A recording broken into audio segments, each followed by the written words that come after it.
if you have to single out few things which you would believe that maintenance team is always struggle with. The unplanned breakdowns. You develop some guys for the critical equipment and suddenly they shift to any other industry, then you have to develop new guys.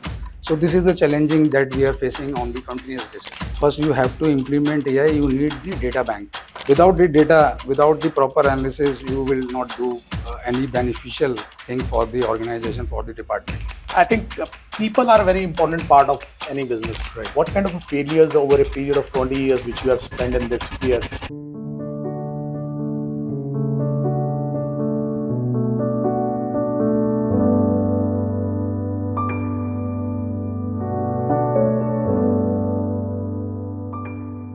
I think people are a very important part of any business. I think it is a part Right. of every sphere of whatever we do. Yeah. Right. And sometime when I come to office and if I'm not in a good mood, that reflects in my work also. Unfortunately, you deal with machines. Yeah. I don't deal with machines, but you deal with machines. And if you see such kind of a behavior or such kind of the behavior, how do you handle that? Uh, you are absolutely right, because every time the mood will be not same. There are many incidents going on in your personal as well as professional life, but we have to move on. We have to move forward to maintain our system, to maintain the effectiveness and efficiencies. So what basically maintenance guy need to be do, we will work on the real root cause analysis, which is our pain point, because there are some indiscipline also within the system. But we have to forcefully, the real learning will came out from the root cause analysis. From the root cause analysis, we will go for the better preventive maintenance with the fewer jobs. Not necessary to complete all the jobs at a single moment in the 8 hours of your shift. We have to be specific what type of problem we will face and what type of problem we will kill in the preventive maintenance with the smarter maintenance, you can say. So it will be happen by real forcefully doing the real-time analysis, the root cause proper analysis. Second thing is, you can also manage your spare parts, the quality of the spare parts, your minimax level on the basis of VD analysis. It will also happens once you will do the monitoring.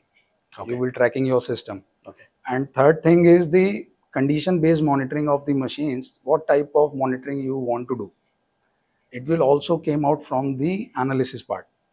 If the root cause analysis will be right, the first time right, then you will change, you will revise the PM check sheet, you will make it smarter, you will do better planning of the spare parts by reducing the cost also, because we have to, one major concern is the cost, because we have to reduce the repair maintenance cost also and inventory. The balancing is the must.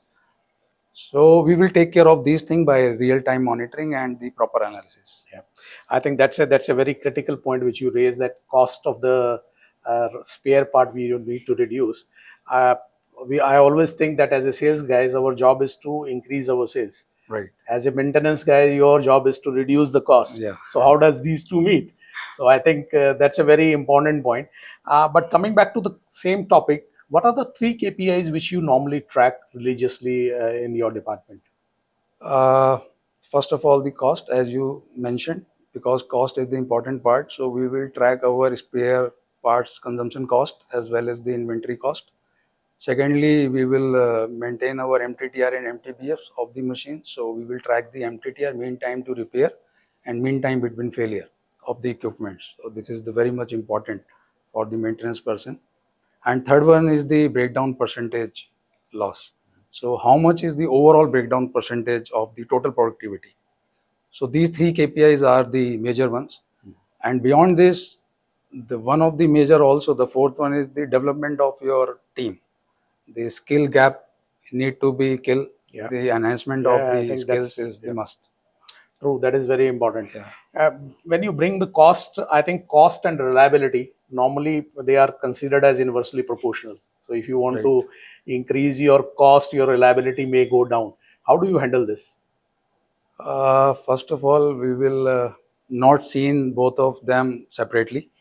because they will go hand by hand, they will go parallelly, because uh, you cannot you cannot do each and every time low cost maintenance, because it will impact you in the long run and reliability will definitely go down. So we have to make a balance between the spare parts, the genuine spare parts procurement from the supplier, and what should can be taken as the control risk in these spare parts. So we will take some types of control risk in these spare parts. We will procure indigenously, we will procure from the local vendors also, but with the control risk. In the major or the critical equipment, we will doesn't take the risk. It will impact you in the long run. So it is much more important for us to maintain our reliability, not in the terms of the cost. We have to check what is the cost of unreliability of the equipments. Okay. How much amount of cost we have spent on the unreliable equipments. So Okay. we have to make the balance. If I narrow this down to, rotating parts, rotating equipments, Right. what kind of a failures over a period of 20 years which you have spent in this sphere, what kind of a failures you have observed, and how do you think this can be, or what vendors can do to improve on there? First of all, there are two questions you asked in a one. First one is the rotating parts. Yes, in the rotating parts, there are some assemblies which can be frequent down if you will not take care properly, like the bearings. And there may be any type of bearing. It depends upon the application, what type of application you are using. The bearing type is suitable for that application or not is the first part. Okay. Second is the fitment of the bearing. You are using right tool or you are not using the right tool. In terms, there will be misalignments also, and there will be you have to check the environment also. There is requirement of temperature, the requirement of dust free, and there is using in the chemical or we are using in the water based coolant. So in these types we have to check the application first, then we choose the bearing, and if we will choose the bearing, then the fitment will be absolutely right, otherwise it will be frequent breakdown. Correct, correct. And I'm sure a lot of people must be reaching out to you for replacing the existing spare parts from a new, series. I'm not saying only for the bearing, but for other parts also. So when do you do the assessment of these vendors?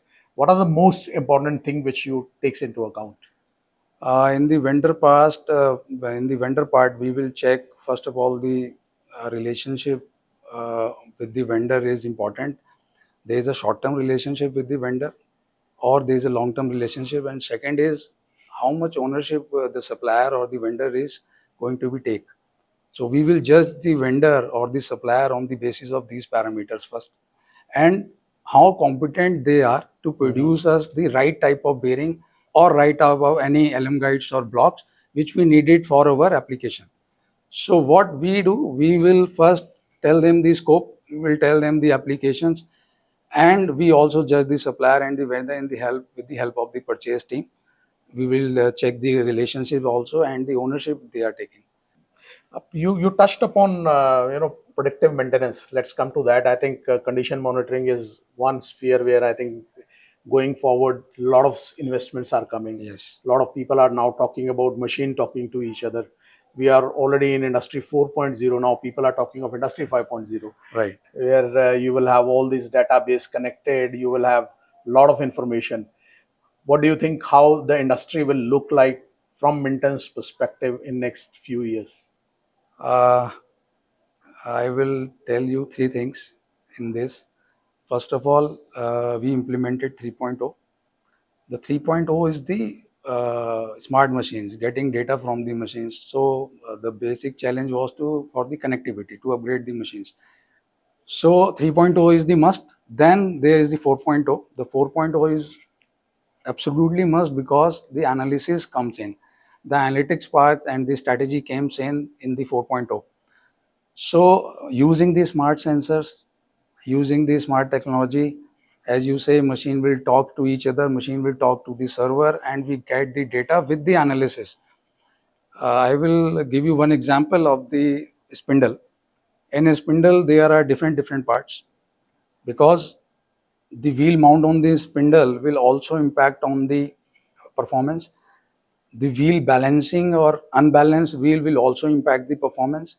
Itself, spindles, bearings will performance impact the performance of the spindle, and what type of drives we are using on the spindles to control the RPM, to control the frequency also impact.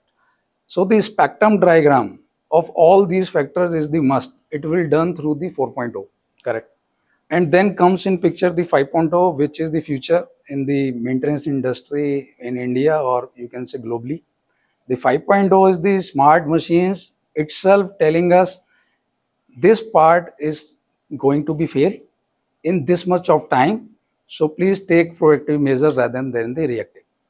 So we will came out from the reactive to the reliability culture if we will adopt, and we will go forward in the 5.0 journey, and our maintenance will be smarter.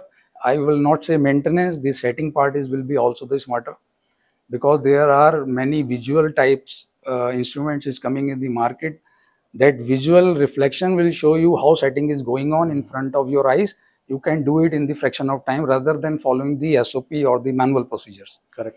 So there is lot of going to be happen and lot of going to be done in the industries right now in India, in the tooling parts also, by adopting the new tools, as well as the mindset change, the thinking change, and the change of the culture, first time right approach.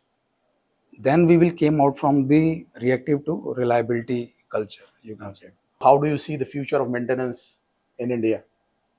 Uh, as I said earlier, also the future in India is by moving the things forward, by moving 4.0 and adopting 5.0 is very much important for each and every type of industry. In industry type us, we are manufacturing bearings right now in the automobile industry.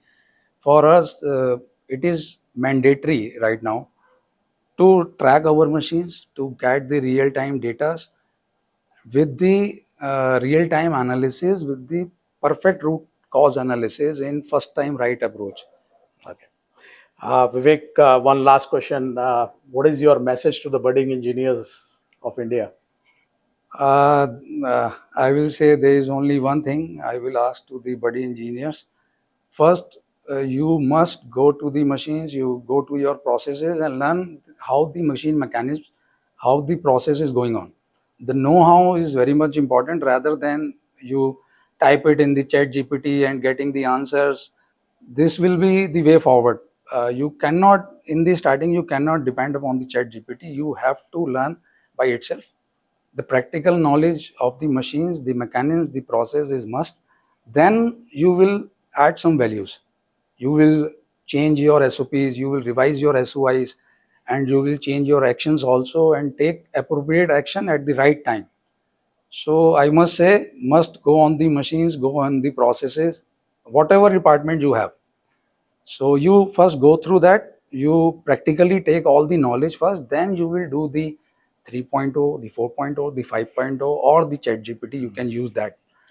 But That's the true. basic knowledge is must. Yeah. Thank you, Vivek, thank you for sparing your time. So this was our first episode of In It for the Long Run. I think we'll be back soon with another industry expert to understand what challenges they face and how do we overcome those challenges and impart knowledge to our viewers.